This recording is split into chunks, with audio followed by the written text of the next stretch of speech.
上海街头，武警官兵带着枪和子弹经过，两个外国人看到后，下意识地快速躲避，但是周围的中国人却若无其事地在一旁悠然自得。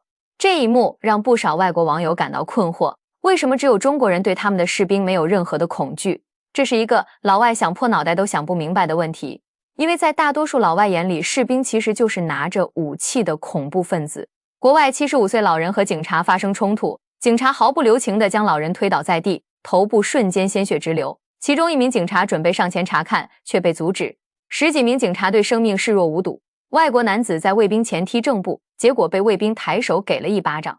当外国军人看见有人挡住了前面的路，士兵会一巴掌把路人扇飞。路人觉得不服，结果士兵回头又是一巴掌。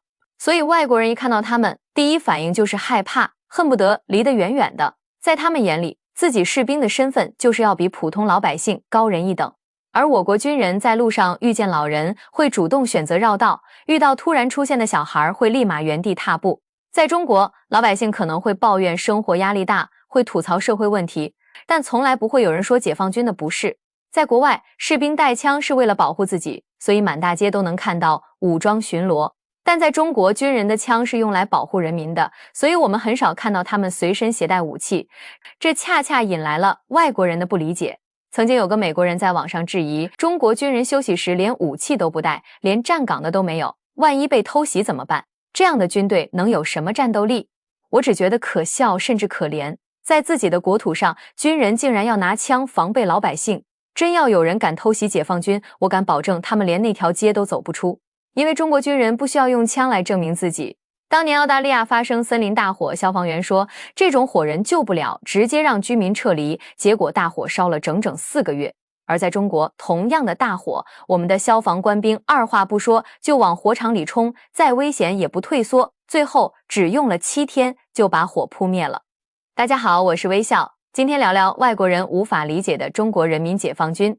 有一次五月天贵阳演唱会，因为公安亭是拍照的最佳机位，大家拿着各式各样的胡萝卜找警察叔叔帮忙拍照。小哥也是非常宠粉，不厌其烦地照顾到每个游客，嘴上说别搞了别搞了，我要挨骂了，手机就没停过，一直拍。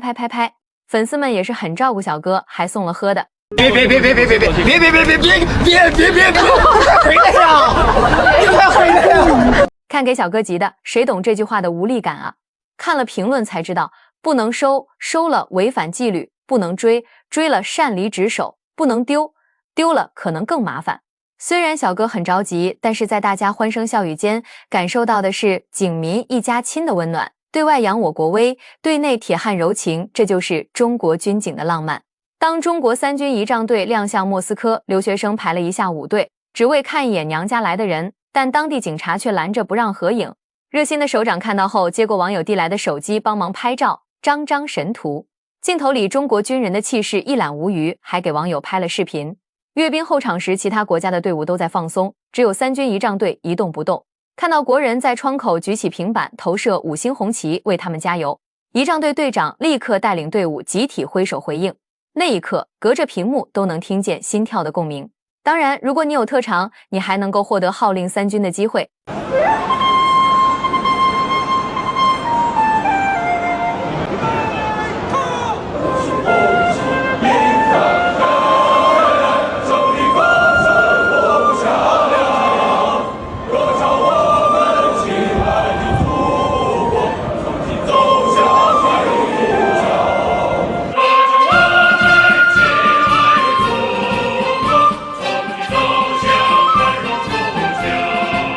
老外不会理解这一幕的感染力有多强，歌唱我们亲爱的祖国，从此走向繁荣富强，也是14亿中国人的共同目标。甚至在以前抗震救灾，人民解放军休息时的照片也受到过许多国家的嘲笑。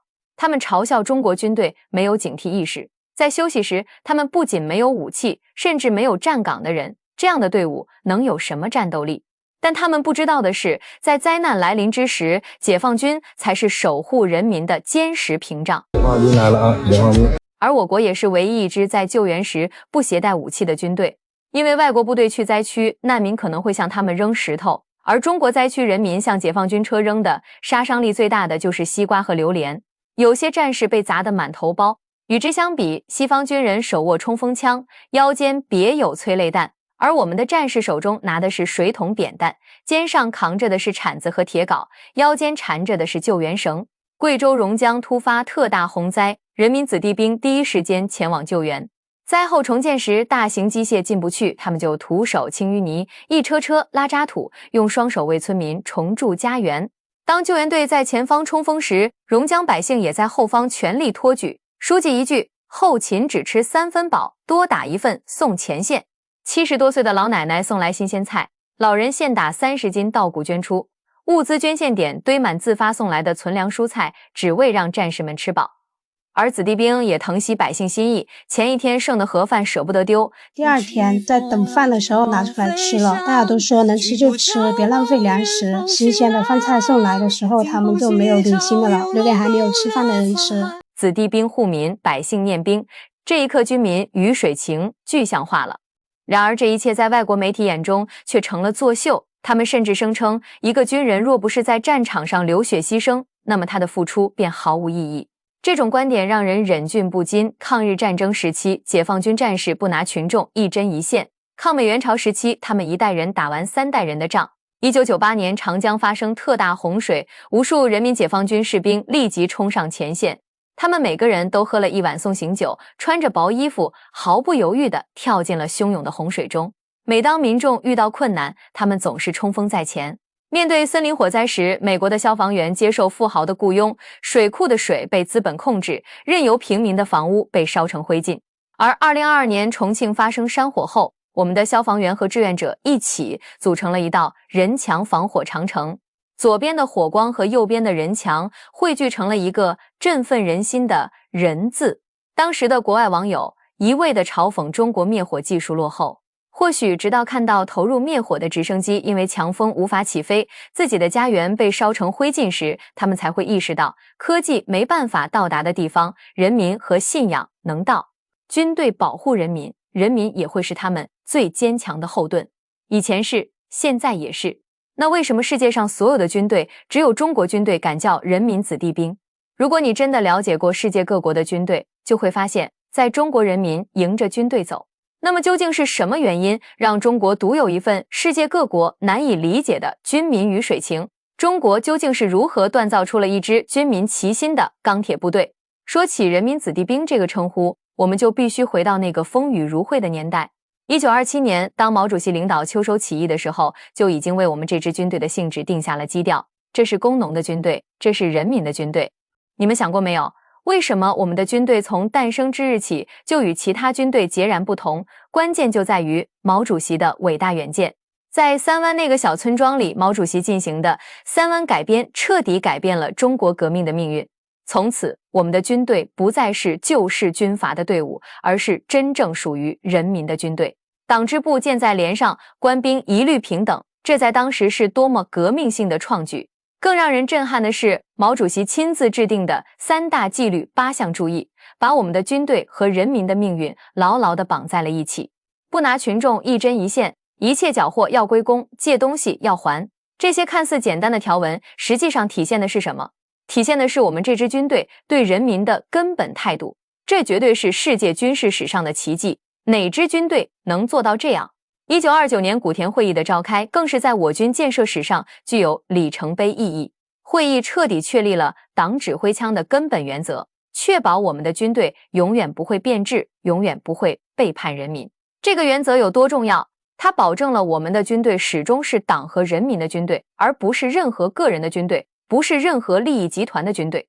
为什么后来国民党军队在解放战争中败得那么惨？为什么号称800万大军的蒋介石政权在不到4年的时间里就土崩瓦解？根本原因就在于他们的军队是压迫人民的工具，而我们的军队是保护人民的盾牌。当人民起来选择的时候，结果还用说吗？腐败透顶、军纪败坏的国民党军队，面对我们人民军队的时候，根本就是不堪一击。这不是战术的胜利，这是人心的胜利。就拿淮海战役来说，为什么几百万民工推着小车支援前线？为什么老百姓宁可自己挨饿，也要把最后一粒粮食送给解放军？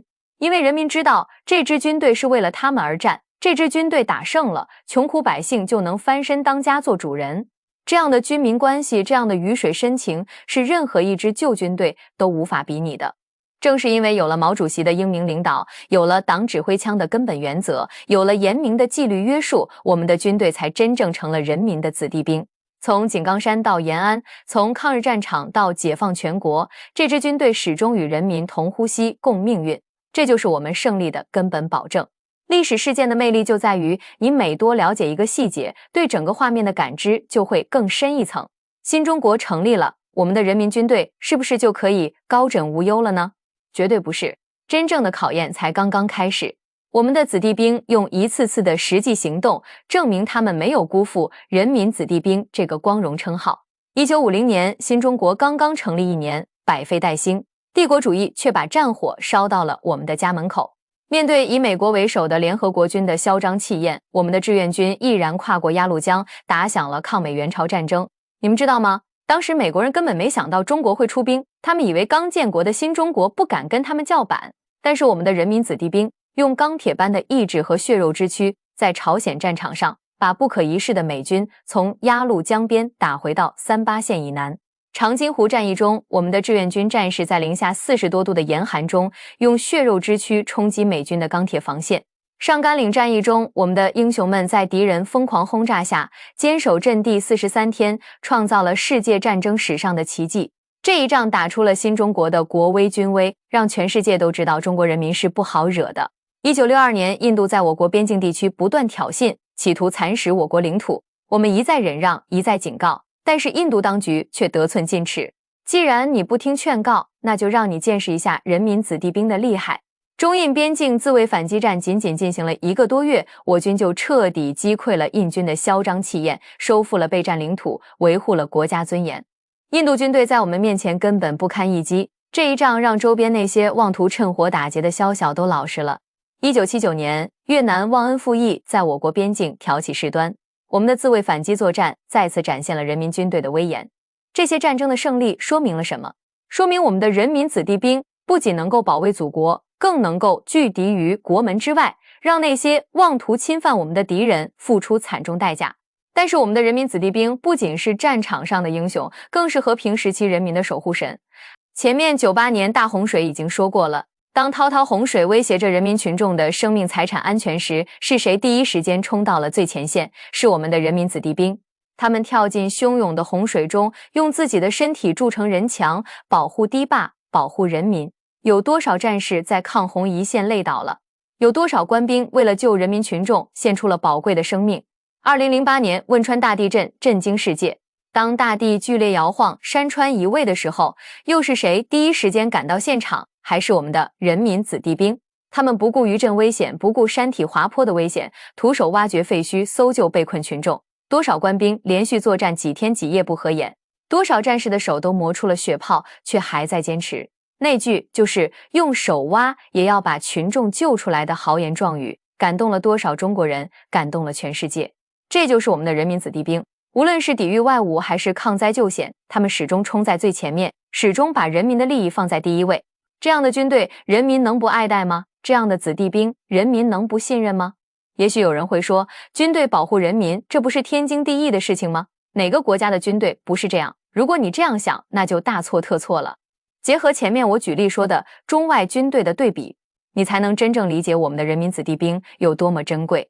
号称世界警察的漂亮军队，他们在自己国家干什么？性侵、抢劫、欺压平民，这样的丑闻屡见不鲜。漂亮军内部性侵案件每年都有成千上万起，这样的数字触目惊心。更别说他们在海外驻军时的恶劣行径了。从日本冲绳到韩国，到处都有美军侵犯当地民众的罪证，老百姓见了能不害怕吗？再看看苏联的军队，表面上也喊着为人民服务的口号，实际上呢，1968年苏军坦克开进布拉格，镇压捷克斯洛伐克人民争取民主自由的布拉格之春。坦克对准了手无寸铁的民众，这叫什么人民军队？这叫镇压人民的工具。当苏联解体的时候，这支所谓的人民军队又做了什么？还不是眼睁睁看着国家分崩离析，无动于衷。英法的军队就更不用说了，早就堕落得不成样子。他们的军队是为了维护殖民利益而存在的，这样的军队除了会欺压弱小民族，还能干什么？当他们面对真正的挑战时，战斗力又在哪里？你们发现没有？全世界的军队基本上分为2种，一种是战斗力强的，但是早就忘记了为人民服务的初心，成了特权阶层的工具；另一种是还有那么一点良心的，但是战斗力却不堪一击。只有我们中国人民解放军既有着强大的战斗力，又始终保持着为人民服务的本色。为什么我们能做到这一点？根本原因就在于我们有党指挥枪的根本原则。我们的军队始终在党的绝对领导下，始终坚持为人民服务的宗旨。无论时代如何变迁，无论面临什么样的诱惑和考验，这个原则从来没有动摇过。